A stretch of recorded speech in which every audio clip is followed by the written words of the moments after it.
here at Turbo Time USA. I just want to talk to you a little bit about a serious condition that can happen with your turbocharger, especially on VGT systems, which is overspeeding conditions.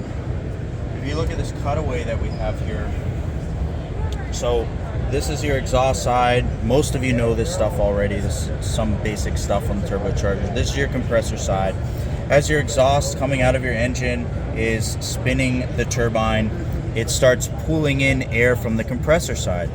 Now, a very important thing on these VGT systems is these have vanes or a nozzle ring that closes and opens to apply different pressure ratings on this turbine to get it to spin. Now, these will often spin faster than most of these non-variable geometry turbos that don't have a vane system or vane pack. So what happens is, if you have any kind of resistance coming into the compressor side, that's going to cause an imbalance in the way that the flow is happening between the exhaust side and the compressor side. So as the exhaust is coming through the turbine, it's going to be pulling the turbine back, and as you have air flowing in through here, it's pulling the compressor forward.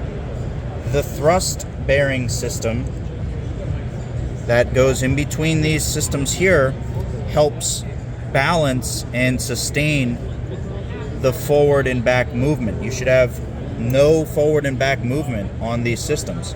What happens is, if you have a resistance here or a blockage, or you have an air filter that is restrictive enough that's not supplying the compressor, you have an imbalance in the flow on these systems, and that causes a serious strain on the turbine and the thrust bearing system, and it can lead to catastrophic failure, your blades breaking off of your compressor housing, the bearings blowing out.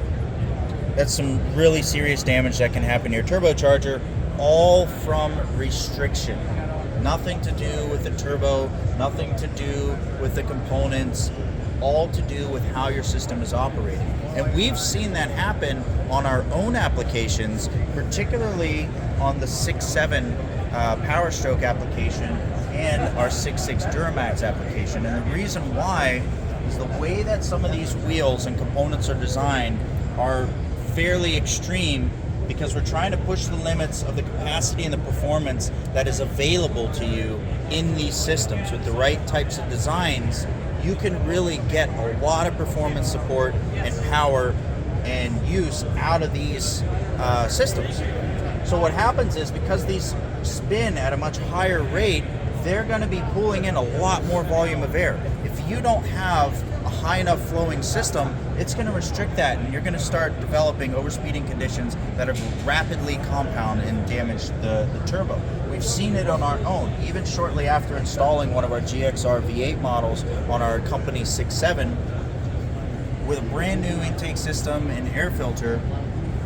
After a couple weeks, we took it off to see what was happening, and on the blades, we were already getting pinging and chips taken off of the top of our blades from pulling in debris from a brand new filter because it was not flowing enough.